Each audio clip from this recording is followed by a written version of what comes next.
अब हमारे पास प्रश्न तीसरा है, ऐसी 5 परिमेय संख्याएं लिखिए जो 2 से छोटी हैं।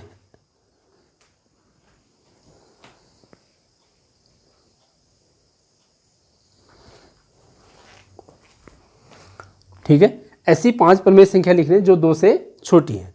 अब हम अगर संख्या रेखा की बात करें, संख्या रेखा में हमने देखा यहाँ पर 0 आ रहा है, तो दाईं ओर को अगर यहाँ पर 0 है तो यहाँ पर 1 2 इस प्रकार से बन रही है, ये 1 आ रहा है और यह 2 आ रहा है, इधर दाईं ओर हो रही है। तो इससे छोटी संख्या का मतलब है कि इससे बाईं ओर को जो भी संख्या होंगी वह 2 से छोटी होंगी। हमने कहा था बाईं ओर को अगर हम किसी संख्या के बाईं ओर को जाते हैं तो बाईं ओर हमारी संख्या उससे छोटी होगी, और अगर उससे हम दाईं ओर को जाएंगे तो वह उस संख्या उससे बड़ी होगी। अब हमारे पास 2 से नीचे ऐसी कौन सी संख्या होंगी जो कि 2 से छोटी हों? 2 से छोटी बहुत संख्या हो सकती है।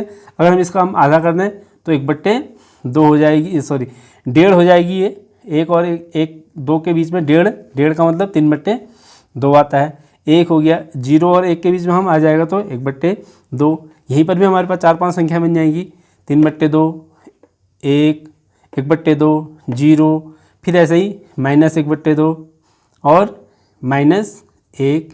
यहाँ पर भी हमारी बहुत सारी संख्या बन जाएंगी। देखिए 3/2 का मतलब 1.5 हो जाता है, 1 और 2 के बीच में ये ठीक का आधा 3/2 आएगा, फिर 1, फिर 1/2, 0, -1/2 और -1।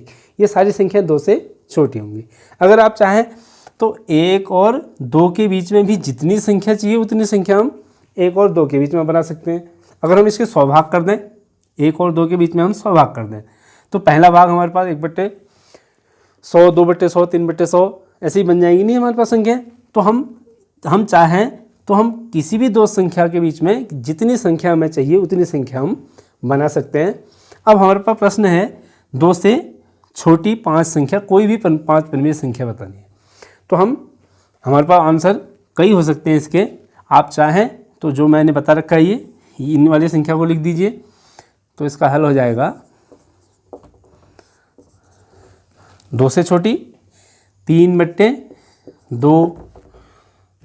एक भी हमारे पास क्या है, परिमेय संख्या है, और पूर्ण संख्या या पूर्णांक संख्या सारी परिमेय संख्या होती हैं, तो 1 भी हम इससे छोटा मान सकते हैं, ये भी परिमेय संख्या है।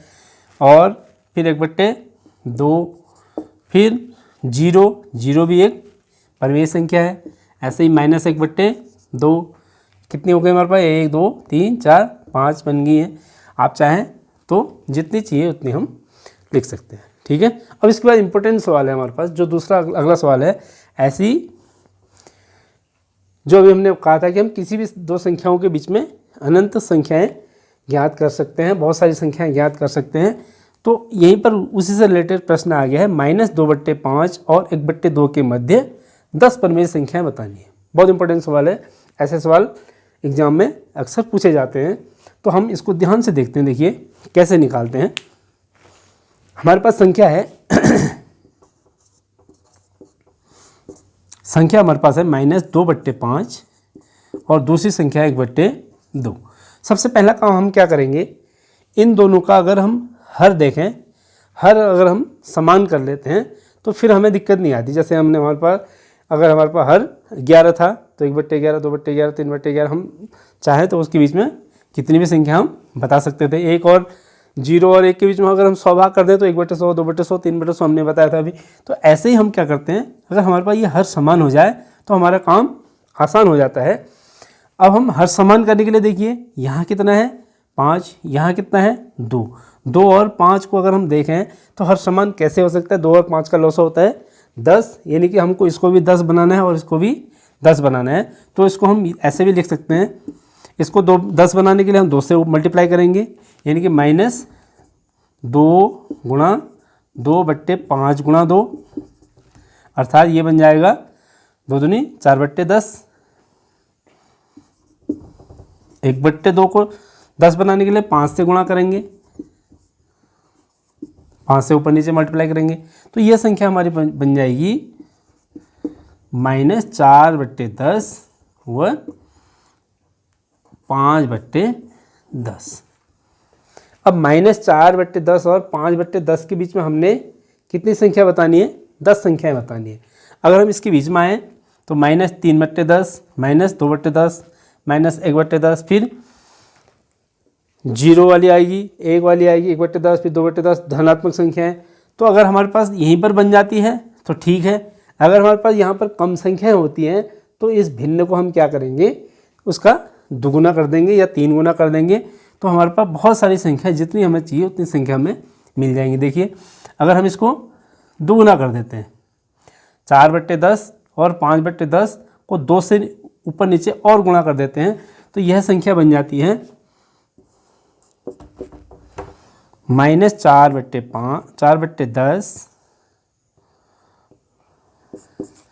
बराबर हो जाएगा -4/10 गुणा 2 से और मल्टीप्लाई कर लेते हैं इसको, तो -8 पहली वाली संख्या थी -4/10, इसको हमने क्या करा 2 से मल्टीप्लाई करा, -4 गुणा 2/10 गुणा 2, ये हो जाएगा 4 दूनी 8/20।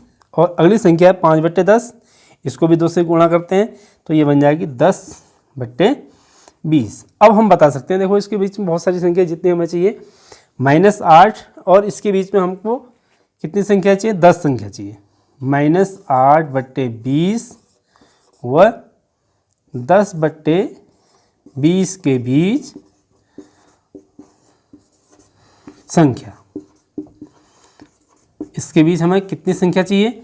अब हमके इसको बीच में आना है तो हम यहाँ से नीचे को आएंगे, यानी कि इससे दाएं की ओर आएंगे और 10 से बाईं ओर आएंगे, अर्थात -8 से कम संख्या, -8 से क्या करेंगे, हम दाईं ओर को जाएंगे। दाईं ओर को जाने का मतलब है कि इससे बड़ी होगी और जो हमारे पास 10/20 है इससे छोटी होगी। इससे हम दाईं ओर को आएंगे तो क्या होगी, ऋणात्मक संख्या है तो दाईं ओर आने पर क्या हो जाएगी, -7/10 होगी। -7 क्या है, 8/20 है तो 7/20 आएगी। फिर अगली होगी हमारे पास -6/20, फिर -5/20, ऐसे ही -4/20, -3/20, -2/20, -1/20। अब एक के बाद क्या आएगी, 0 भी हो सकती है हमारे पास, 0/20 उसको भी लिख सकते हैं, वो भी हमारे पास इसके बीच में ही होगी। और फिर उसके बाद 1/20 धनात्मक वाली, 1/20, फिर 2/20, अब ये धनात्मक वाली आ गई है, 3/20, कहाँ तक, 10/20 तक। अगर हमारे पास 10 संख्या हो गई हैं तो हम वहीं पर स्टॉप कर देंगे, और चाहें तो हम इससे आगे बढ़ेंगे जितनी हमें संख्या चाहिए। हमारे पास कितनी संख्या होगी, 1 2 3 4 5 6 7 8 9 10 संख्या यहाँ पर हमारे पास पूरी हो गई। अगर हम चाहें तो इसके बीच में और भी संख्या थी, 4/20, 5/20, 6/20, 7/20, 8/20 और 9/20, इतनी संख्या हमारे पास और आ जाती। ठीक है, अब हम अगले वीडियो में इससे आगे के क्वेश्चन करेंगे।